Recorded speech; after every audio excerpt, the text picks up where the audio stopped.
Alright,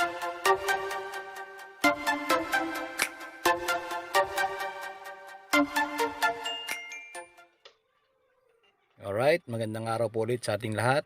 Sana'y lagi tayong nasa mabuting kalagayan. Ngayon araw na to ay Biyernes, August 6. At gagawin natin tong sasakyan ng aking kaibigan na sinasabi niya na napakaingay daw ng kanyang ng suspension ng kanyang kotse, Toyota Vios 2017 model. Pagkatapos kong matest drive ay napansin ko talagang maingay na yung stabilizer link, na halos pudpud na lahat yung kanyang mga goma at yung kanyang mga caps ay wala na, kaya bakal sa bakal na yung tumatama dun sa lower suspension. Yun namang rack end at saka rack and pinion ay maluluwag na, kaya yun, pinabili ko na siya ng mga spare parts na kailangan para magawa. At ito ating itataas at ating babaklasin yung mga pangilalim at saka yung kanyang rack and pinion. At bago tayo magpatuloy, kung bago ka pa lang sa aking channel, please subscribe, like and share mo na rin. Pakipindot mo na rin yung notification bell para ma-notify ka sa susunod ko pang video. Okay, maraming salamat. Tuloy na tayo.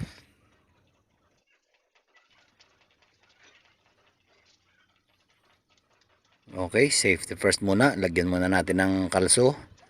At lagyan din natin ng jack or jack stand para siguradong hindi tayo mapagsakan pagpasok natin sa ilalim. Voice over lang pala itong ginawa ko kasi wala akong tagahawak ng camera eh. Kaya ginamit ko na lang yung CCTV footage para ma-upload ko. At syempre, gamit ko yung aking power tool sa pagtatanggal ng mga bolts and nut. Napakabilis talagang gumawa kapag may power tools. Hindi katulad ng mano-mano, talagang mapupwersa ka na at matagal pa. Kaya 10 to 12 seconds lang tanggal na yung isang gulong. Kaya malaking tulong talaga yung may ganitong power tools. Okay, doon naman tayo sa mga pangilalim. Tanggalin na natin.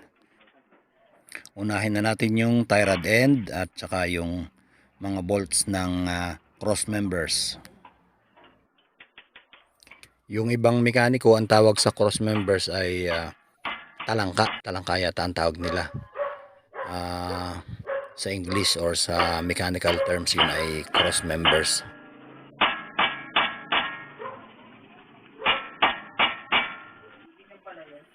O ayan, natanggal ko na yung rack and pinion. Talagang laylay na yung dalawang rack end, napakaluwag na. At yung kanyang pinion, luwag na rin siya dun sa rack, hindi na siya masyadong lapat. Okay, kain muna kami ng tanghalian. Paspasan na natin para matapos agad ito. Alright, umpisa na natin tong rack and pinion. Talagang kailangan na talagang palitan ang rack end nya dahil laylay na oh. Yan oh. Sobrang laylay na. Luwag na talaga yung kanyang mga ball joints sa dulo, yung dalawang rack end. First time lang pala akong gagawa ng Toyota Vios. Yung kasing una kong nagawa sa rack and pinion, yung sarili kong sasakyan, yung Altis. Pero halos ano lang sila, magkaparehas lang sila ng ng rack and pinion. Ang naiba lang yung rack and pinion ng Toyota Altis, 4 yung bolt, ito 2 lang. Okay, okay pa naman yung kanyang mga rubber boots, kaya yun pa rin gagamitin ko. At dahan-dahan ko na lang tatanggalin yung kanyang mga clip para hindi masira at magamit ko ulit. Susukat ko muna yung bagong biling rack end dahil baka hindi talaga para dito sa model na to. Nung maisukat ko naman, sakto naman, parehas naman ng haba.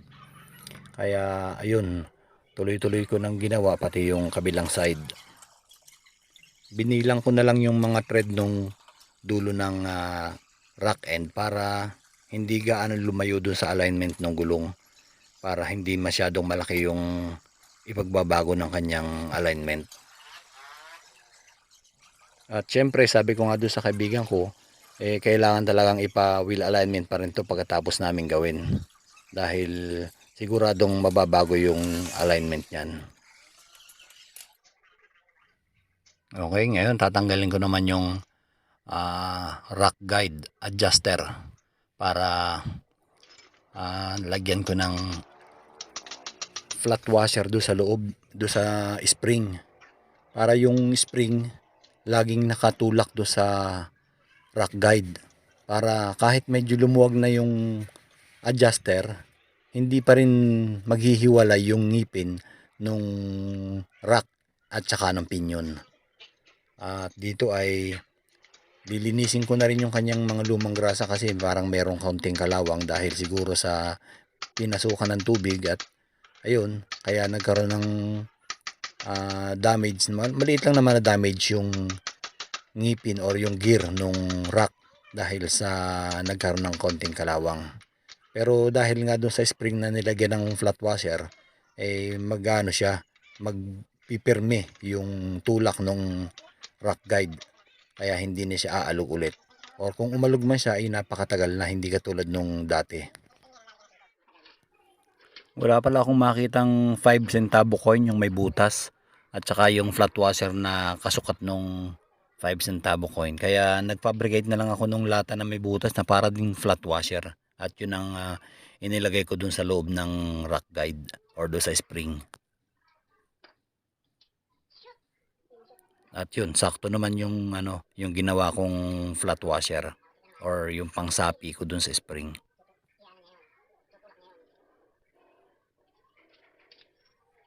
Okay, babalik ko na yung adjuster. At dito, ikakalibrate ko naman yung yung rack and pinion, yung tamang higpit niya. Kasi kapag ka napasobrang higpit, medyo mahihirapan yung niya, yung power steering or yung electric power steering, yung motor niya. Kapag ka naman sobrang luwag, hindi rin maganda kasi aalog din kagad. Kaya kinalibrate ko talaga ng mabuti.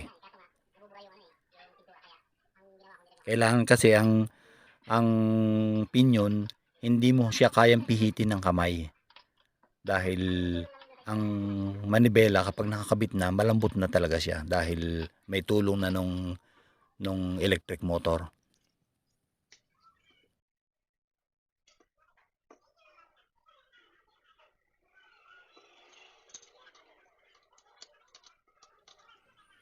Okay, ayan. Hindi ko na halos mapihit ng kamay, halos konting-konting galaw na lang siya. Yan, tama na siya sa niya. Yung pinakahigpit niya, tama na siya. Ang magtutulak na lang sa kanya yung spring kapag lumuwag na ng konti siya, yung spring laging tumutulak sa loob do sa rack guide.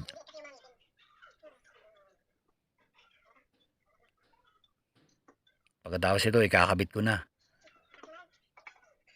Okay pa rin yung kanyang mga tie rod end, kaya hindi ko na rin pinalitan.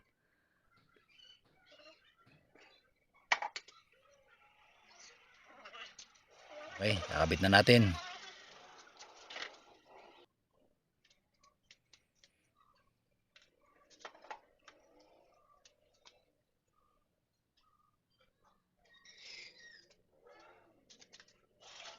Yan. Nakakabit na yung rack and pinion. Kakabit na natin yung gulong at nang ma-testing na.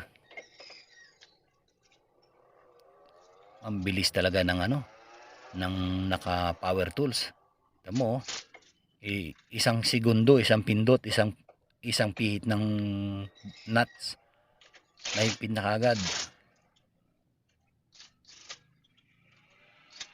Napakabilis oh.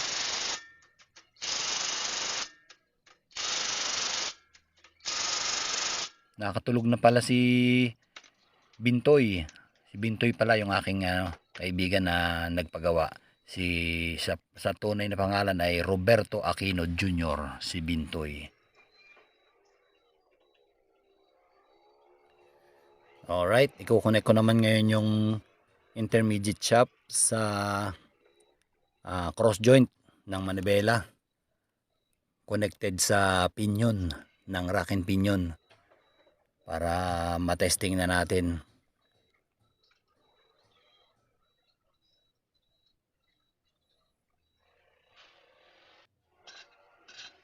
Okay, tanggal na yung mga jack stand.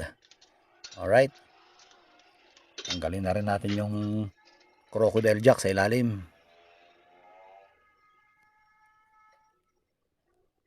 Sarap ng tulog ni Bintoy. Hindi niya namalayan, tapos na. Ayun, nagising na. Tulog pa rin. Ayan. Gigisingin ko na lang yan pag nakababa na para i-testing.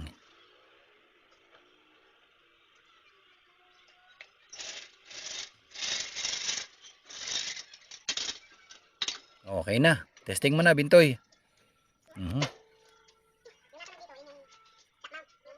At yan, nakatapos na nga pala ng pag-road test. At meron konting adjustment sa sa manibela dahil medyo kabig sa kanan, pero naituwid naman natin. At sabi nung may-ari, sinabi ni Bintoy, parang bago daw uli, walang kaingay-ingay. Tahimik na naman yung kanya sasakyan sa mga rough road. Alright, hanggang sa susunod na video. Maraming salamat sa inyong panonood.